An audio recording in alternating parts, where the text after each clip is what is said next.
El pasaje bíblico de hoy, Mateo capítulo 23, versículo 23. Ay de vosotros, escribas y fariseos, hipócritas, porque diezmáis la menta y el eneldo y el comino, y dejáis lo más importante de la ley, la justicia, la misericordia y la fe. Esto era necesario hacer sin dejar de hacer aquello. Amados hermanos en Cristo, como les decía en la última prédica, los que siempre vienen a los cultos oran continuamente y meditan en la palabra, pueden creer que están viviendo de acuerdo a la voluntad de Dios. Si usted conoce la palabra y ocupa un cargo en la iglesia, podría pensar eso. No obstante, hay quienes, a pesar de ello, no aman al Señor con todo su corazón. Le pregunto, ¿ama usted al Señor con todo su corazón? Miembros del coro y de la danza, ¿aman al Señor con todo su corazón? ¿Lo aman en verdad? Si en verdad lo hicieran, orarían todos los días. La Biblia claramente enfatiza que dejar de orar es pecado. Es pecado. Sin importar si otros lo ven o no, deberían orar y vivir de acuerdo a la palabra. Esa es la verdad. Espero que a través de este mensaje llegue a examinar su corazón no solo por sus actos exteriores, sino por el cambio de su carácter y corazón. Así podrán discernir si en verdad obedecen la palabra de Dios con verdadero amor. Amados hermanos, en el tiempo del Señor Jesús, los líderes religiosos judíos guardaban la ley en forma estricta. Sin embargo, el Señor los reprendió duramente. El pasaje bíblico de hoy, en Mateo capítulo 23, versículo 23, menciona claramente la severa amonestación del Señor y dice: ay de vosotros, escribas y fariseos, hipócritas, porque diezmáis la menta y el eneldo y el comino, y dejáis lo más importante de la ley, la justicia, la misericordia y la fe. Esto era necesario hacer sin dejar de hacer aquello. Hermanos, los escribas y fariseos obedecían no solo la ley, sino también las tradiciones de los ancianos. Estudiaban la ley y la enseñaban al pueblo. Guardaban la ley en forma tan estricta que, en el caso del diezmo, contaban incluso las hojas de los vegetales para dar el diezmo completo a Dios. Dios les mandó que diezmaran solo de las cosechas de granos más importantes, es decir, de los granos, los primeros frutos de la vid y del aceite. La menta, el eneldo o hinojo y el comino que se mencionan en el pasaje bíblico de hoy no se incluían en ninguna de esas categorías. Los fariseos se vanagloriaban porque guardaban muy bien los mandamientos, estudiaban la ley para obedecerla literalmente. Sin embargo, olvidaron la justicia, la misericordia y la fidelidad que eran el espíritu que fundamentaba la ley. El Señor abiertamente les señaló su codicia, su vida disipada y su desenfreno oculto, y los reprendió duramente por su hipocresía. Los comparó con un nido de víboras y con sepulcros blanqueados. Hermanos, la mayoría de ustedes han pecado mucho más que los fariseos o escribas de ese tiempo. Comparados a los pecados que ustedes han cometido, los de ellos son insignificantes. Si no lo cree, les pregunto, ¿cuántos pecados de muerte y obras de la carne han cometido? Si yo los llamara nido de víboras, ¿qué me responderían? ¿Se enojarían conmigo? No lo soportarían. Me dirían que me he extralimitado, que si predico de la bondad y del dominio propio, no puedo ser tan brusco. Cada quien pensaría de manera diferente. No obstante, los que tienen fe no harían eso. Dirían que debe haber alguna razón para lo que he dicho. Sin embargo, la mayoría me criticaría por haber usado esa expresión. No obstante, el Señor comparó a esos fariseos y escribas con un nido de víboras y con sepulcros blanqueados. Asimismo, los reprendió diciéndoles que eran lobos rapaces vestidos de ovejas y los instó al arrepentimiento. Hermano, ¿se ha preguntado alguna vez por qué el Señor usó esa expresión tan dura? La hizo porque los fariseos y escribas eran tan obstinados que no escucharían una exhortación amable y bondadosa. Debía quebrantarles ese duro corazón a fin que pudieran arrepentirse. Sin embargo, muchos de ellos pidieron la crucifixión del Señor. No se arrepintieron. Más bien se opusieron al Señor y sellaron la fatalidad de su destino final, el infierno. Esos religiosos oraban a Dios y obedecían estrictamente la ley. No obstante, no eran salvos. Sabían muy bien la ley, pero no supieron discernir ni entender el corazón de Dios al dar esa ley. Ahora bien, ¿cuál es la justicia, misericordia y fidelidad que el Señor explicó? Eran más importantes que las obras de guardar la ley. Aquí, justicia es seguir lo que es correcto. Es el corazón para seguir lo que es justo. La sociedad actual establece pautas que distinguen lo correcto de lo incorrecto, como la moral o las costumbres sociales. Hay quienes siempre se guían por esas normas. No hacen daño a su prójimo ni hacen algo incorrecto. Desde luego, los cristianos siempre escogerán lo que es correcto de acuerdo a la palabra de Dios. Claro, no todos lo hacen. Y es porque algunas veces las costumbres de la sociedad no están de acuerdo con la palabra de Dios. Los fariseos y escribas eran muy rectos en su comportamiento exterior, siguiendo las normas de la ley mosaica. En sus acciones obedecían los mandamientos de Dios en forma estricta. Sin embargo, en su interior tenían ese anhelo de buscar el reconocimiento y halago de los demás. Vivían una vida hipócrita, maquillada, procurando dar la imagen de virtuosos ante los otros. Es decir, en sus corazones había injusticia, favoritismo, inmoralidad, atropello, abuso, componendas, etc. Sobre esto, el Señor dijo lo siguiente en Mateo capítulo 23, versículos 5 al 7. Antes hacen todas sus obras para ser vistos por los hombres, pues ensanchan sus filacterias y extienden los flecos de sus mantos y aman los primeros asientos en las cenas y las primeras sillas en las sinagogas y las salutaciones en las plazas, y que los hombres los llamen rabí, rabí.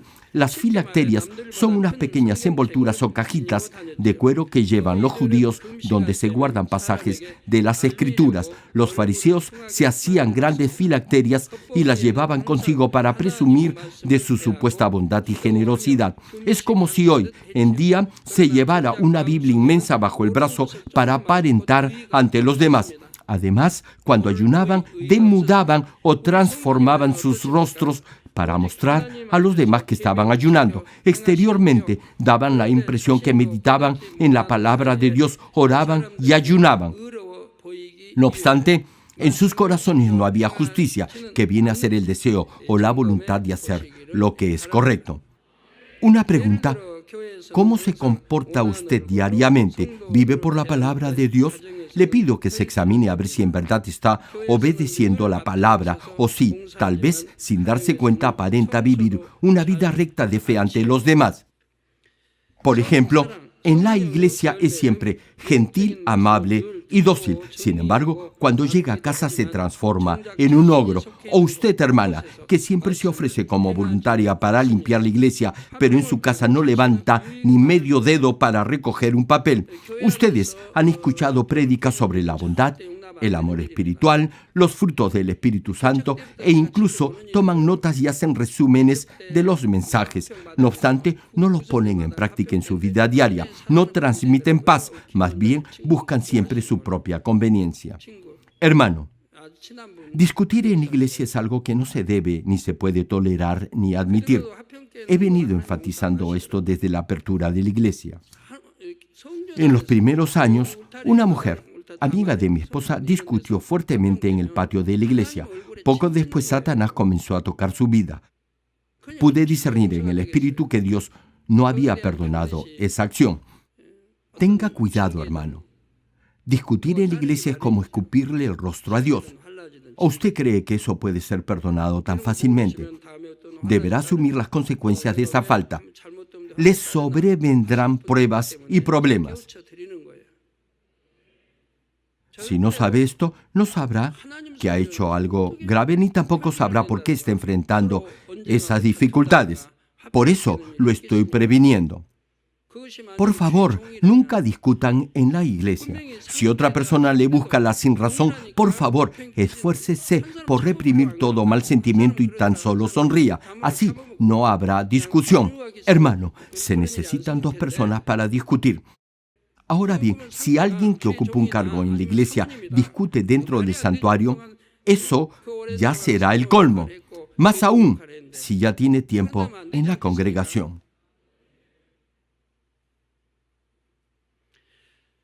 Como les decía, si busca que los demás lo admiren porque tiene una buena medida de fe, le digo algo, esa no es la justicia que agrada a Dios. Los que viven una vida recta y justa para Dios siempre accionarán de la misma forma a pesar de las circunstancias, sea en público o en privado, sea que ocupe un cargo de importancia o no, sea si lo perjudica o le conviene, siempre deberá hacer lo que es justo y correcto de acuerdo a la palabra de Dios. Es porque en todo momento será consciente que Dios lo estará observando y además porque amará obedecer los mandamientos de Dios con todo su corazón y eso lo hará feliz. Hermanos, a veces aprendemos una lección atravesando por alguna prueba. En nuestro caso fue en el año 1998 y 99. En ese momento, los que se fueron de la iglesia y abandonaron a Dios eran aquellos que aparentaban vivir una vida de fe, pero en el fondo buscaban liderazgo y reconocimiento personal. Ahora, por la gracia de Dios, hemos crecido exponencialmente y muchos ya han llegado a la roca de la fe y al nivel del Espíritu. Como verdaderos hijos de Dios y siervos fieles del Señor, obedecen la palabra para agradar a Dios y no al hombre. Viven por la palabra de Dios.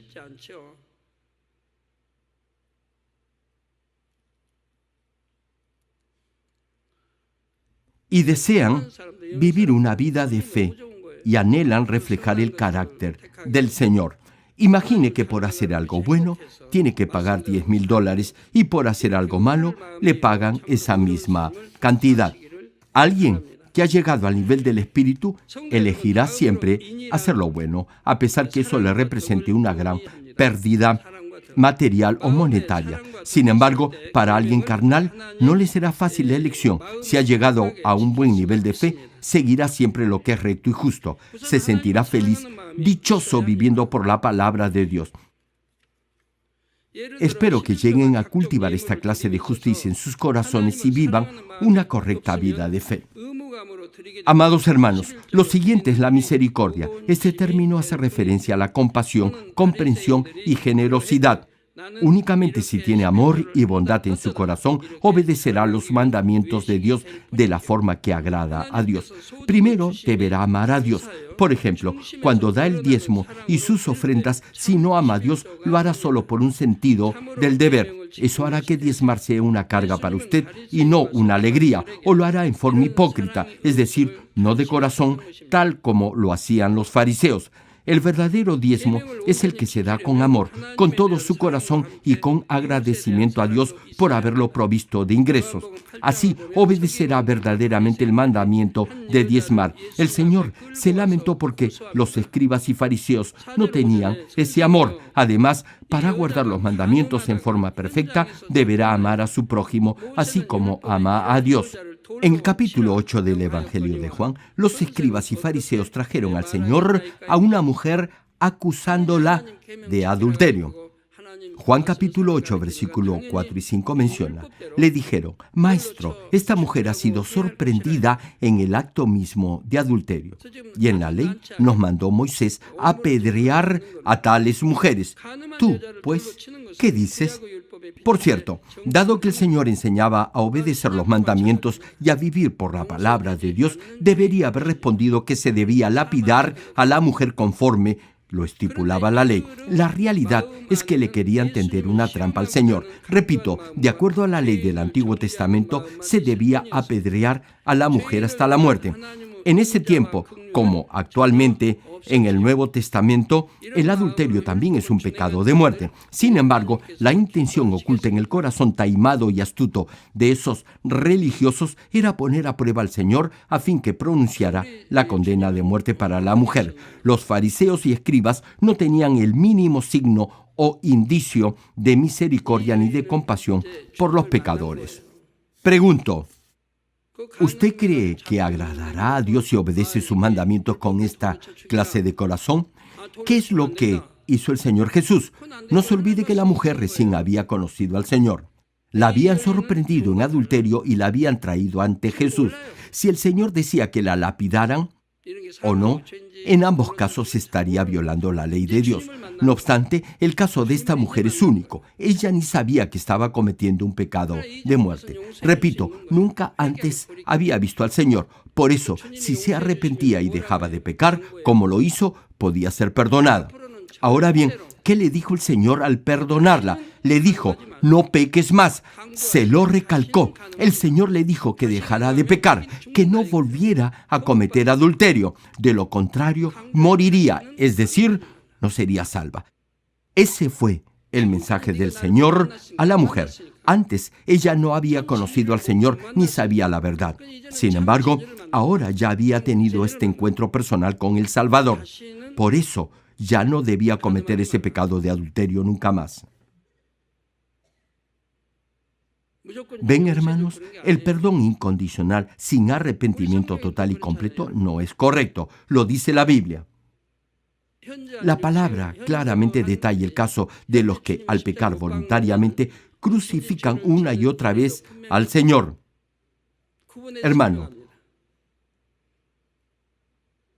si alguien comete un pecado de muerte antes de aceptar al Señor Jesucristo como su Salvador, o si es un nuevo creyente que aún no conoce la verdad, la Biblia no dice que no puede ser perdonado. Si se arrepiente y deja de pecar, Dios lo perdonará. No obstante, para los que a sabiendas cometen un pecado de muerte, estarán crucificando otra vez al Señor y Dios no les dará el espíritu de arrepentimiento, por lo que no serán perdonados, no serán salvos e irán al infierno. Esta es palabra de Dios y es concluyente. No hay cómo maquillarla. Como les decía, si guardan los mandamientos de Dios sin misericordia y compasión, eso no agradará a Dios. ¿Qué haría usted si es líder o tiene un cargo en la iglesia y un hermano nuevo que todavía no está firme en la fe peca? No creo que lo increparía de mala forma culpándolo por haber pecado o le diría que se vaya de la congregación. Usted deberá ministrarlo a fin que se arrepienta y deje el pecado para que ambos juntos lleguen a la Nueva Jerusalén. Siempre tenga presente que Dios desea salvar un alma más. Si tiene un mínimo de amor en su corazón, tendrá misericordia por esas almas. Con esto termino. Amados hermanos, la parte final de Santiago capítulo 2, versículo 13, subraya que la misericordia triunfa sobre el juicio. De acuerdo a la ley espiritual, la paga del pecado es la muerte. Sin embargo, nuestro Dios nos perdonó de todo pecado al enviar como sacrificio expiatorio o vicario a su único Hijo, al Señor Jesucristo. En ese mismo hecho, nos mostró un amor más allá de su justicia. Si cultiva en forma completa la virtud de la misericordia en su corazón, obedecerá los mandamientos y la voluntad de Dios y tratará a su prójimo con bondad porque lo amará. Si cree que está viviendo por la palabra de Dios por fe y está sirviendo relativamente bien en la iglesia, le pido que examine su vida una vez más. Pregúntese si en verdad ama a su prójimo. En el capítulo 10 de Lucas hallamos una parábola que el Señor narró al hablar del verdadero prójimo. A un hombre lo asaltaron unos bandidos, lo golpearon, le quitaron todo lo que tenía, dejándolo medio muerto al lado del camino. Por el lugar pasaron un sacerdote y un levita, y al verlo siguieron de largo y no lo ayudaron. Sin embargo, un hombre de Samaria que viajaba por el mismo camino, al verlo, sintió compasión, le curó las heridas, le puso vendas, lo llevó a un alojamiento y pagó por su recuperación, es decir, invirtió su tiempo y su dinero. Al terminar la historia, el Señor preguntó, ¿cuál fue el prójimo del que fue maltratado por los ladrones? Hermanos, los sacerdotes y levitas conocían muy bien los mandamientos. No obstante, fue un samaritano, considerado por los judíos como un pecador, a quienes ni siquiera le dirigían la palabra porque se habían mezclado con pueblos gentiles. Repito, fue un samaritano quien fue el verdadero prójimo del hombre herido. Ahora, les hago una pregunta. Para Dios, ¿quién cree usted que obedeció la ley y fue el prójimo del hombre maltratado? Obviamente fue el samaritano. Espero que, al recordar esta parábola, llene su corazón de amor, tal como lo hizo este buen samaritano. Ahora, oremos juntos meditando en el mensaje de hoy. Aleluya. Gracias, Padre, por tu favor y tu amor. Haz que este mensaje se haga fe y vida en tus hijos. Ayúdalos a obedecer en su vida diaria los mandamientos y que, al hacerlo, lo hagan con verdadero amor a Dios y a su prójimo. He orado en el nombre de nuestro Señor Jesucristo. Amén. Dios Todopoderoso de amor, pon tu mano sobre todos tus hijos y manifiesta tu poder y tu obrar que trasciende el tiempo y el espacio en todo aquel que está recibiendo esta oración con fe en cualquier parte del mundo. Da a cada uno de ellos la fe necesaria para que puedan creer y echar fuera todo pensamiento negativo y toda duda. Quita de ellos todas sus cargas y sufrimientos. Quema con el fuego del Espíritu Santo y limpia con la sangre del Señor Jesucristo desde la cabeza a los pies cada coyuntura y todo nervio, tejido y célula. Manifiesta el poder más alto de la creación.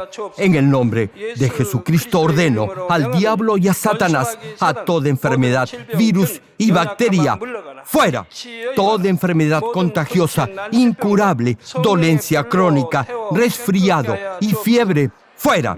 Protege a tus hijos de cualquier microbio, virus y bacteria. Sana todo tipo de cáncer, incluyendo cáncer al estómago, a la próstata, al pulmón, al hígado, cáncer de mama, cáncer al útero, al intestino y toda otra enfermedad como el SIDA, leucemia, apoplejía cerebral, presión arterial alta y baja, enfermedades cardiovasculares y pulmonares, diabetes y todo tipo de dolencias que afectan a la mujer, hipertensión, enfermedades de la piel e inflamación, fuera. Quema con el fuego del Espíritu Santo toda polio, parálisis, derrame cerebral, artritis y hernia, dolor de espalda, lumbago, jaqueca y toda clase de neuralgia, fatiga y enfermedad a la tiroides, fuera. Epilepsia, autismo, depresión, neurosis y todo tipo de enfermedades mentales, fuera. Que los cojos y tullidos se levanten y caminen. Que los que tienen la vista nublada se les aclare, que los que tienen problemas para oír puedan oír bien, que los ciegos vean, que los sordos oigan, que los mudos hablen. Padre, bendice con hijos a los que no pueden concebir. Libra a tus hijos de todo tipo de accidente. Restaura los huesos fracturados y sana toda quemadura. Limpia con el fuego del Espíritu Santo a los que son adictos a alguna droga, narcótico o sustancia tóxica. Regenera los nervios, tejidos y células muertas. Ordeno en el nombre de Jesucristo al diablo y a Satanás y a toda toda potestad del aire y toda fuerza del mal. Fuera todo poder de las tinieblas, espíritus malignos, perversos, deshonestos, engañadores, espíritus de división, de tentación, de mentira y todo espíritu de iniquidad. Fuera, Padre, dales la fuerza necesaria para que puedan clamar a ti en oración y se despojen de todo pecado y vivan en santidad, que sus almas prosperen y todo les vaya bien. Responde a los deseos de su corazón, a su clamor y a sus oraciones. Da a los estudiantes sabiduría y perseverancia y pon en sus corazones el anhelo de estudiar y progresar. Siembra en ellos un ferviente amor por el Señor. Protege a todos tus hijos en sus hogares, trabajos y negocios con el fuego del Espíritu Santo. Bendícelos en su entrada y en su salida y en todo lugar a donde vaya. Y bendícelos para que puedan prestar y nunca pedir prestado. Dale sabiduría y entendimiento y que sean llenos del Espíritu Santo. Da a todos los ministros la capacidad para llevar a cabo bien sus deberes y que haya también un gran avivamiento en cada iglesia. Manifiesta tu obrar para que con toda confianza puedan testificar que Dios ha respondido sus oraciones y que tú los has bendecido. Gracias, Padre. Toda la gloria sea para ti. He orado en el nombre de nuestro Señor Jesucristo. 아멘.